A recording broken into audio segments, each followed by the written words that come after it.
CSC knowledge base में आपका स्वागत है। सब्सक्राइब करने के लिए सब्सक्राइब के इस लाल बटन पर क्लिक करें और नई अपडेट सबसे पहले देखने के लिए इस घंटी को दबाएं। तो हेलो फ्रेंड्स, मेरा नाम है सचिन और आप देख रहे हैं सीएससी नॉलेज बेस। आज की इस वीडियो में हम बात करने वाले हैं प्रधानमंत्री श्रम योगी मानधन योजना से जुड़े आप ही के सवालों के बारे में। इससे पहले मैं अपने चैनल पर 2 वीडियो इस योजना से जुड़ी अपलोड कर चुका हूं, जिसमें मैंने आप ही के सवालों के बारे में आपको गाइडेंस दी है।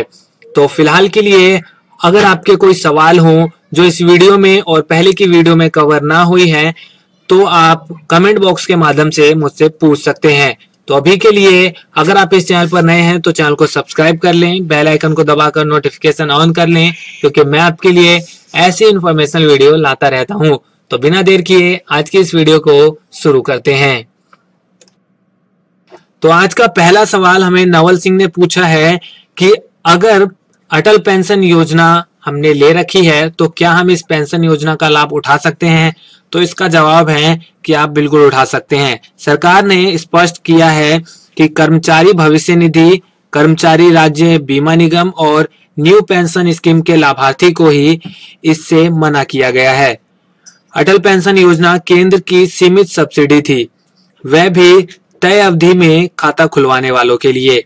बाद में अटल पेंशन योजना के तहत जितने भी खाते खुले हैं उनमें कोई सब्सिडी नहीं है, इसलिए अटल पेंशन योजना का लाभार्थी प्रधानमंत्री श्रम योगी मानधन योजना का लाभ उठा सकता है। अगला जो सवाल है वो ये कि हम इस रजिस्ट्रेशन को कैसे कैंसिल करवा सकते हैं या कैसे बंद करवा सकते हैं। ये सवाल बहुत से लोगों ने पूछा है, तो इसका जवाब मैं आपको दे दूं कि अभी ऐसा कोई भी प्रोसीजर नहीं आया है जिससे आप अपना रजिस्ट्रेशन कैंसिल करवा सकते हैं या इस योजना से बाहर आ सकते हैं। अभी के लिए आपको थोड़ा सा इंतजार करना होगा। जब ये पोर्टल अपडेट हो जाएगा उसके बाद आप सीएससी सेंटर पर जाकर उसमें किसी भी तरह का चेंजेस या अपने अकाउंट को बंद करवा सकते हैं। इसके अलावा एक सवाल और भी है जो कि बहुत पूछा जा रहा है कि क्या हम इस योजना में नॉमिनी चेंज कर सकते हैं। तो इसका जवाब मैं आपको बता दूं कि आप नॉमिनी चेंज तो कर सकते हैं, लेकिन इसके लिए एक कंडीशन है कि अगर योजना धारक से पहले नॉमिनी की डेथ हो जाए, उस केस में तो आप कर सकते हैं। लेकिन अगर कोई और अपनी मर्जी से अगर करना चाहते हैं तो उस केस में आप नहीं कर पाएंगे। फिलहाल मैं आपको बता दूं कि अगर आप अपने ब्लड रिलेशन में अपनी वाइफ को छोड़कर किसी और को नॉमिनी रखते हैं तो भी आपकी वाइफ प्राइमरी नॉमिनी कहलाएगी। यानी अगर नॉमिनी की डेथ हो जाती है तो भी आपकी वाइफ इस योजना को सुचारू रूप से चला सकती है और इस योजना का जो भी लाभ है वो आपकी वाइफ को मिलता रहेगा। और अगर आपको नॉमिनी चेंज करवाना पड़ता है तो मैं आपको बता दूं कि आप सीएससी सेंटर पर ही नॉमिनी चेंज करवा पाएंगे। इसके साथ ही जो भी किसी भी तरह का अपडेट आप करवाना चाहते हैं वो आपको सीएससी सेंटर पर ही करवाना पड़ेगा, जहां पर आप अपना रजिस्ट्रेशन करवाएंगे। इसके अलावा और कहीं पे नहीं करवा पाएंगे। फिलहाल जो अपडेट है वो यही है।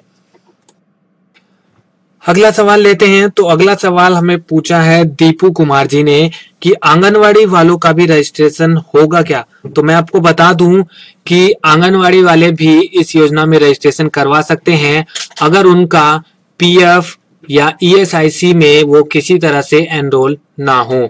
यानी कि अगर उनकी सैलरी से पीएफ कटता है तो वो इस योजना के लिए एलिजिबल नहीं है। इसके अलावा मोहसिन खान ने एक सवाल पूछा है कि 60 साल के बाद हमारे जमा पैसे भी हमें मिलेंगे क्या। तो इसका जवाब है कि नहीं। आपको जो भी आप 60 साल तक डिपॉजिट करेंगे उसी का आपको पेंशन रिवर्ट मिलेगा हर महीने 3000 रुपए के हिसाब से। चाहे आप नेशनल पेंशन स्कीम में इन्वेस्ट करते हो या फिर अटल पेंशन योजना में किसी भी तरह का डिपॉजिट करते हो, आपको वो पैसे 60 साल के बाद नहीं मिलते हैं, बल्कि आपको वही पैसे पेंशन के रूप में आपको 60 साल के बाद मिलना शुरू हो जाता है। अगला सवाल पूछा है हमें रवि जी ने कि क्या ITR रिटर्न फाइल करने वाला भी इस स्कीम को ले सकता है?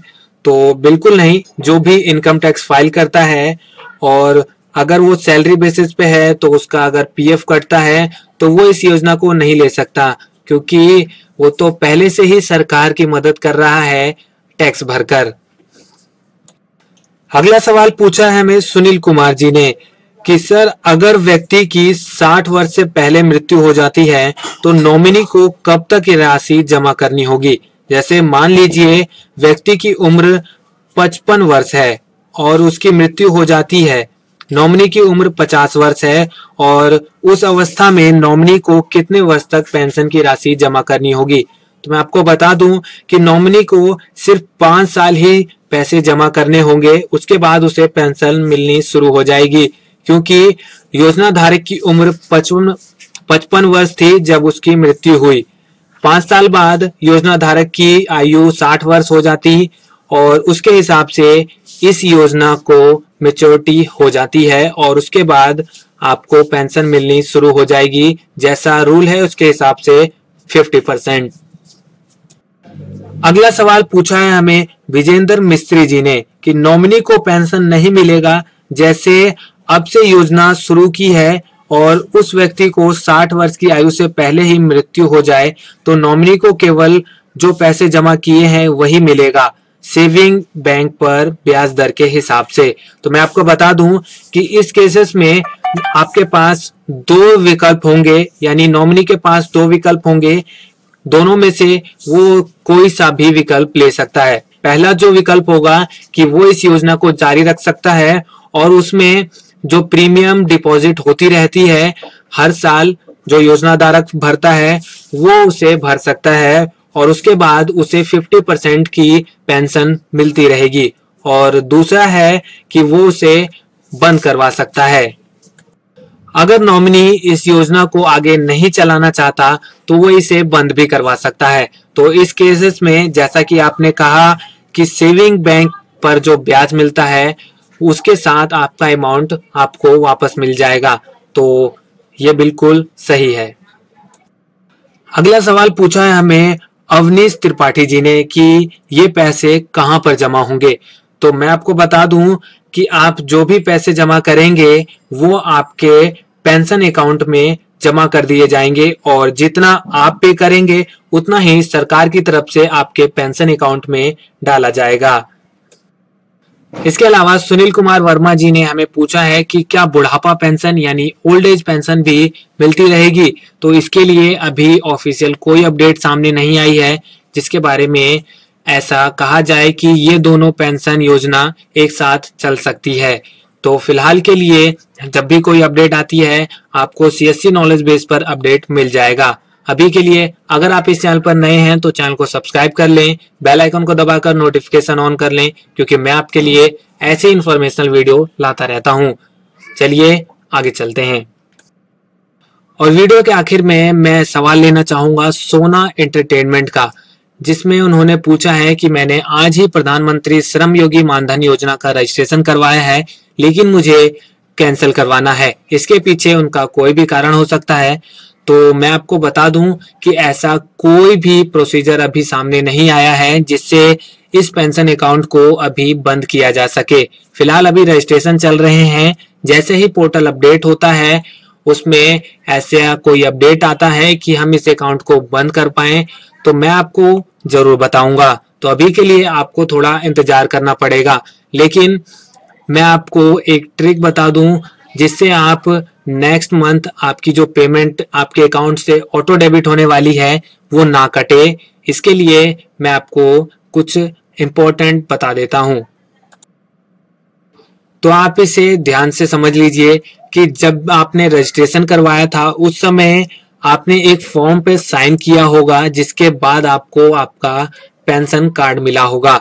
तो वो फॉर्म जो था एक्चुअली में वो NACS था, जो कि एक आपके तरफ से अप्रूवल होता है जिसकी मदद से बैंक से ऑटो डेबिट जनरेट होता है। तो जब भी आपके अकाउंट में NACH प्रोसेस होगा ऑटो डेबिट के लिए, उस समय बैंक की तरफ से आपको एक मैसेज मिल जाएगा। तो जब आपको वो मैसेज मिल जाए तो आप अपने बैंक जाइए और उस NaCH की रिक्वेस्ट को कैंसिल करवा दीजिए। ऐसा करने से आपके अकाउंट से auto debit amount auto debit नहीं हो पाएगा, जिसकी वजह से आपके पेंशन खाते की प्रीमियम लैप्स हो जाएगी और आप इस योजना से ऑटोमेटिकली बाहर हो जाएंगे। तो फिलहाल के लिए यही अपडेट थी जो मैं आपको देना चाहता था। उम्मीद है आपको ये जानकारी पसंद आई होगी। तो अभी के लिए इस वीडियो में इतना ही, मिलते हैं नेक्स्ट वीडियो में। तब तक के लिए अगर आप इस चैनल पर नए हैं तो चैनल को सब्सक्राइब कर लें, बेल आइकन को दबाकर नोटिफिकेशन ऑन कर लें, क्योंकि मैं आपके लिए ऐसी इन्फॉर्मेशन वीडियो लाता रहता हूं। तो मिलते हैं नेक्स्ट वीडियो में। जय हिंद, जय भारत।